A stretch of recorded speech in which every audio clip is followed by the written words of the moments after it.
he's not very intelligent and undoubtedly remains damaged by the early death of his mother, Diana. And he very foolishly blames the media for her, in his words, which is complete nonsense. But I think he loved the adulation. He loved it when he was being praised, especially when he was a soldier. But then he became criticized, firstly because he became drunk in public. Tom, do you think Harry and Meghan are fast learning what they signed away when they took this Netflix big moolah? And I would say they signed away their credibility and their dignity. Well, that's our view, but it's not theirs. They need the money, and they need it now more than ever because they've got no other source of income. So I think they're just stuck with the devil now. They're tied to Netflix, they're tied to their book, and all the criticism they're going to take means nothing because that's the only way they can earn their money. No, I choose people who don't want to be written about on the whole, whose lives are shrouded in mystery, and they want to hide their secrets, and I just love digging away to find out what they don't want us to know. Had you hoped your children, Archie and Lilibet, would have had that you think they won't be able to now with this decision? Well, for a start, the only time that I've come back to the UK is sadly for funerals or court cases. Meghan, the Duchess of Sussex, is marking her daughter Lilibet's 4th birthday by sharing some personal photographs. A rare sighting of a little girl seen in this picture with her father, Prince Harry, and now her mom. The child's face is partially covered as the royal couple is known to fiercely guard the privacy of their 2 children. On Instagram, Meghan wrote, "Happy birthday to our beautiful girl. 4 years ago today, she came into our lives, and the day is brighter and better because of it." Prince Harry and Meghan Markle thought they could shield their children from the spotlight. But now their biggest secret may be the very thing tearing everything apart. With Tom Bauer dropping explosive claims about Archie and Lilibet, questions of bloodline and legitimacy are spiraling out of control. From palace silence to calls for DNA tests, the drama is reaching a boiling point. Stay tuned until the end because this is one royal scandal you don't want to miss.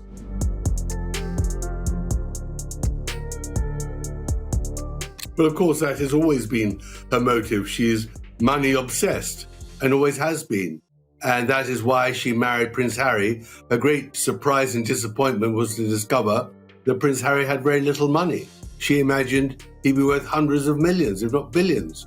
And she's having to make up for it now. I can't see a world in which I would be bringing my wife and children back to the UK at this point. And the things that they're going to miss is, well, everything. You know, I love my country. I always have done, despite what some people in that country have done. So, you know, I miss the UK. I miss parts of the UK. Of course I do. That the conversation, I'm told and I believe, was very early on in their relationship when Harry is bowled over by Meghan, is desperately in love, and already is talking about marriage, but long before their engagement is even announced, let alone they're married and she's pregnant. And he's sitting in Clarence's house with then Prince Charles and Camilla. And Camilla just laughingly says, well, any child you'll have will probably have brown skin and ginger hair. The Queen and the Duke. Yes, and we just bumped into the Duke as we were walking by, which was so nice. So it'll be a nice moment to introduce the baby to more family, and my mom's with us as well. So it's been a really, here we go. Another great grandchild. Harry and Meghan are back in the spotlight, and this time the drama isn't about palace feuds, Netflix deals, or leaked books. It's about their kids. Author Tom Bauer has dropped what might be his biggest bombshell yet, questioning whether Archie and Lilibet are even their biological children. And let's be real, this isn't just gossip floating on Twitter. These claims are being backed by years of research, patterns, and inconsistencies that have always raised eyebrows. Now the couple who swore they'd protect their children at all costs are seeing those very children become the center of their biggest crisis yet. And that's why I think, I think Tina is a great journalist, and perhaps she has inside information. I don't see how the Sussexes can give up both the Netflix and the book deal. They won't be living in a Montecito cottage. They're more likely living somewhere in downtown LA, in a little hovel. That's their problem. They're stuck now. But, you know, the truth is about them. Then he wore a Nazi uniform at a party. Then he was wearing absolutely nothing in the nude at the party in Las Vegas. And he couldn't cope with the criticism because in his view, he is a target. And it didn't help that his telephones were hacked by News International, Rupert Murdoch's group here in London. Think about it. This isn't about royal rules or family squabbles anymore. The question people are asking is simple, but brutal. Who are Archie and Lilibet really? For any normal family, that would sound offensive. But for Harry and Meghan, where every move feels curated, branded, and sold for public consumption, the suspicion cuts deeper. Bauer's claim is that surrogacy wasn't just a private medical choice, but a hidden secret, maybe even masking a bigger truth. And if there's anything we know about the royals, it's that legitimacy and bloodline aren't just personal matters, they're everything. And if this is true, it's not just a scandal, it's a direct hit to the monarchy itself. And let's talk about Harry for a second. The fun, cheeky prince the world once adored has now become tabloid fodder. He's being turned into memes, mocked as either naive or complicit. Reports out of Montecito paint a messy picture. Harry pacing rooms, snapping at staff, glued to headlines, spiraling under the weight of constant whispers. The irony is hard to miss. The same man who campaigned for mental health is now losing his grip on his own peace of mind. And honestly, it's sad to watch. Then there's Meghan, handling things in her own way. She's reportedly taking the colder route.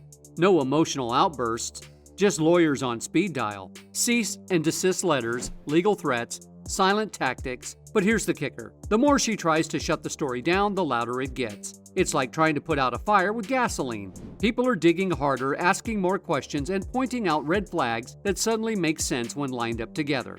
Remember those strangely staged pregnancy photos? The fuzzy timelines that never added up? The lack of hospital pictures or normal birth announcements? Everything about their family presentation always felt just a little too polished. And when things feel staged, people start to wonder what's being covered up. Critics say Meghan and Harry had every chance to clear things up years ago, but instead they doubled down on secrecy, and that secrecy is now backfiring in the worst way possible. So here we are, watching as one of those most carefully built royal escape stories crumbles under suspicion. And whether you believe Tom Bauer's claims or not, one thing is clear: the silence from Harry and Meghan isn't helping. In fact, it's screaming louder than any statement ever could.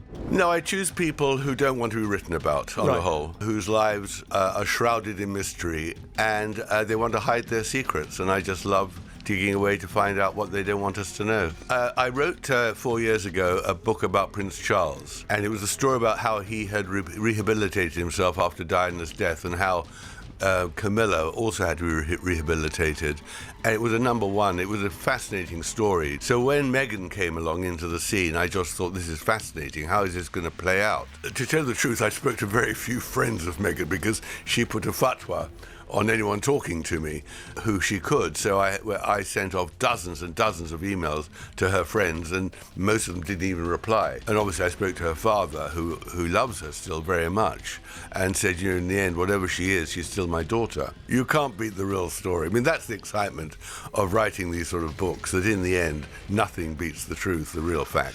And then we get to one of the biggest red flags: Archie and Lilibet's distance from the rest of the royal family. Think about it. William and Kate's kids are photographed with Charles, Camilla, and even the late Queen all the time.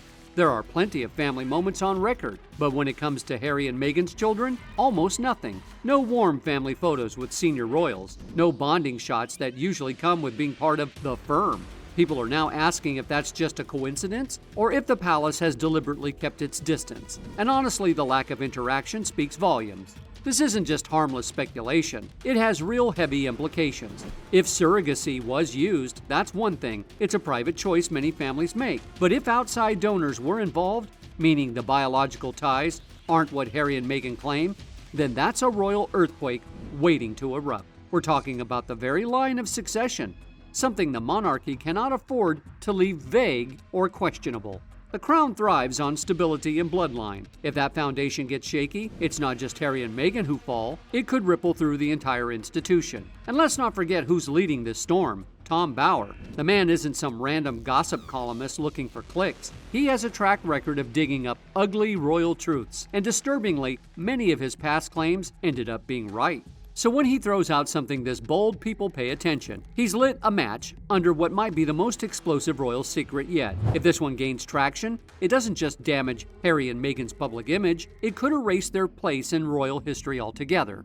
Well, that's our view, but it's not theirs. They need the money, and they need it now more than ever because they've got no other source of income. So I think they're just stuck with the devil now. They're tied to Netflix, they're tied to their book, and all the criticism they're going to take means nothing because that's the only way they can earn their money. But here's the part that makes it worse: the silence. Through all this chaos, Harry and Meghan haven't said a word. No statement, no denial, not even a hint at clearing things up with something concrete like a DNA test. Just pure silence. And the problem is, silence doesn't calm the storm. It fuels it. It makes people wonder, if there's nothing to hide, why not prove it? Every day they stay quiet, the suspicion grows louder. And now, the calls for DNA testing are deafening. What once started as quiet whispers on forums has exploded into trending hashtags, primetime news debates, and panel shows dissecting every photo and timeline. Social media is flooded with people saying the same thing.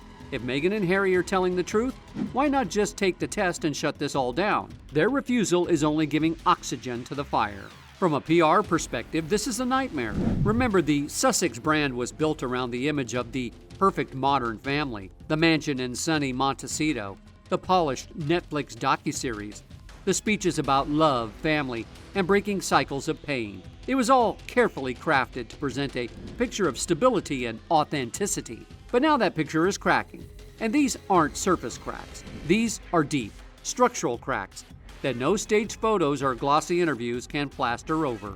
And for Harry, the sting cuts deeper than anyone else. This isn't just another scandal for him, it's personal in a way nothing else has been. Fatherhood has always been his redemption arc, his why in everything he's done since leaving royal life. You have extraordinary reporting in your book on what this was likely based on and how it doesn't match up to what Meghan said.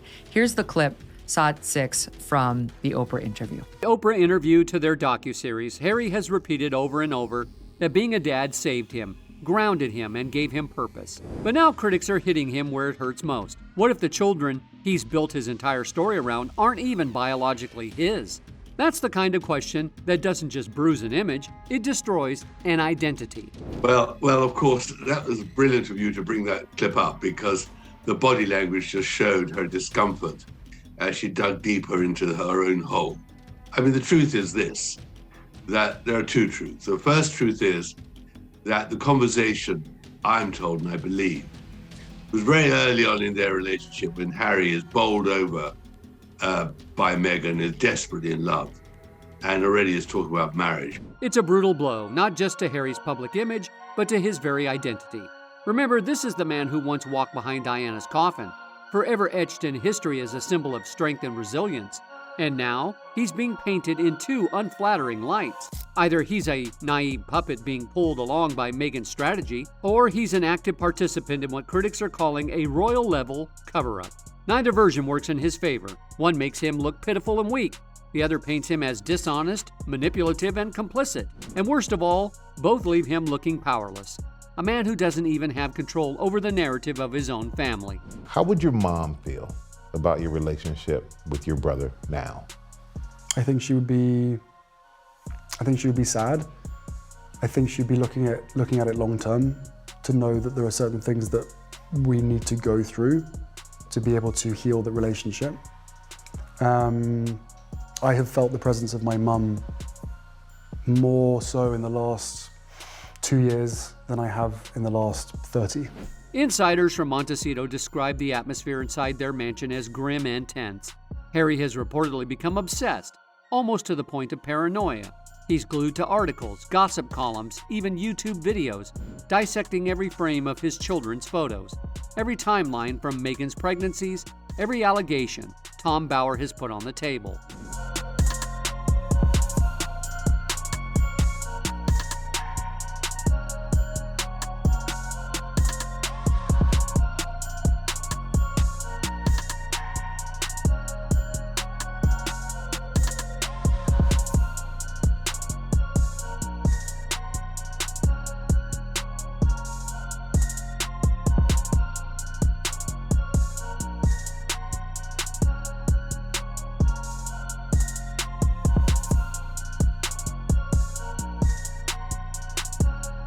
Friends say he's restless, pacing rooms, lashing out at staff, ranting about conspiracies, and barely sleeping at night. You can practically see the anxiety written all over him. And here's the irony that critics keep pointing out. Harry was supposed to be the champion of mental health. He branded himself as the therapy prince.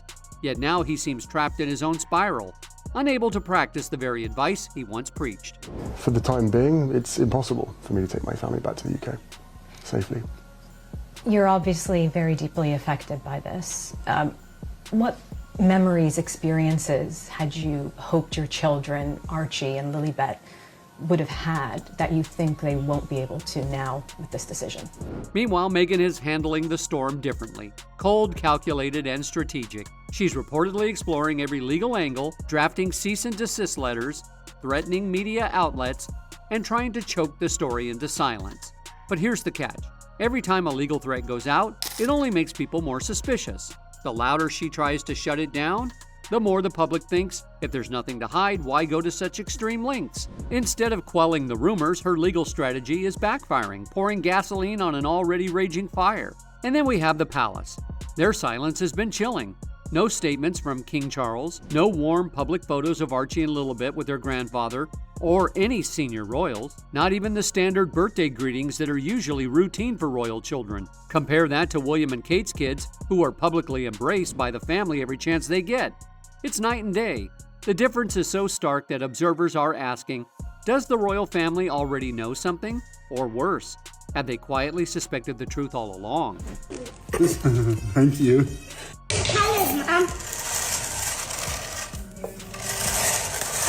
Breakfast time, go! Sitting for the cameras, aren't you?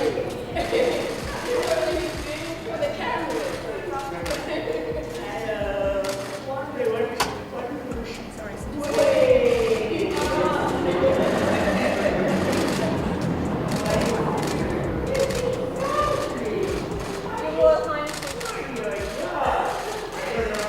A new theory making the rounds is that this distance isn't punishment at all, it's protection. By keeping Harry and Meghan's children at arm's length, the monarchy may have been insulating itself from a scandal they feared could one day erupt. And now, with Bauer dragging everything into the spotlight, the palace might just be waiting for Harry and Meghan to either come clean or crack under the pressure. If that's the case, this isn't a tabloid story anymore. It becomes a full-blown royal reckoning. Because if the monarchy itself has doubts about Archie and Lilibet's legitimacy, then it isn't conspiracy, it's crisis. What about the security arrangements that were in place made you feel it would be unsafe for you and your family? There's only so much that I can say because of the redaction process and the national security matters at hand, but everything. Because in beginning of 2020, I was scored the highest as far as risk was concerned, and then overnight I was reduced to the lowest without actually going through the risk management board. The pressure has gone far beyond curiosity now. It's full-blown suspicion. And it's no longer just the tabloids stirring the pot. Mainstream news outlets, respected journalists, and even die-hard royal supporters are all openly asking the same question. Will Harry and Meghan agree to a DNA test? The fact that it has come to this point sounds almost absurd. But when every other attempt at transparency has been stonewalled, people are saying, what else is left? And that's the most damaging part. Meghan and Harry had countless opportunities to shut this down early. They could have released medical records, offered transparency, or even just clarified strange inconsistencies in photos and timelines. But instead, they doubled down on silence. Or worse, they offered vague, confusing answers while hiding behind lawyers and lawsuits. And now that silence isn't protecting them, it's destroying them. In the court of public opinion, silence doesn't read as dignity anymore, it reads as guilt.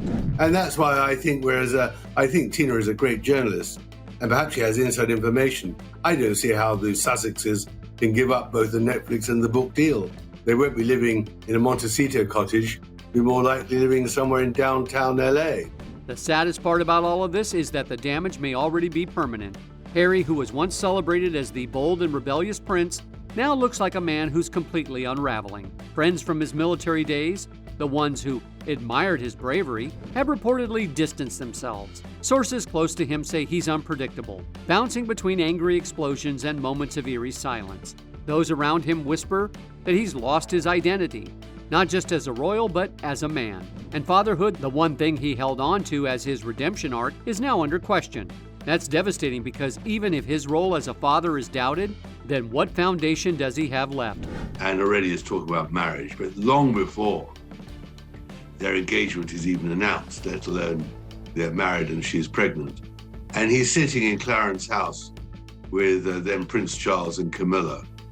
And Camilla just laughingly says, well, any child you'll have will probably have brown skin and ginger hair.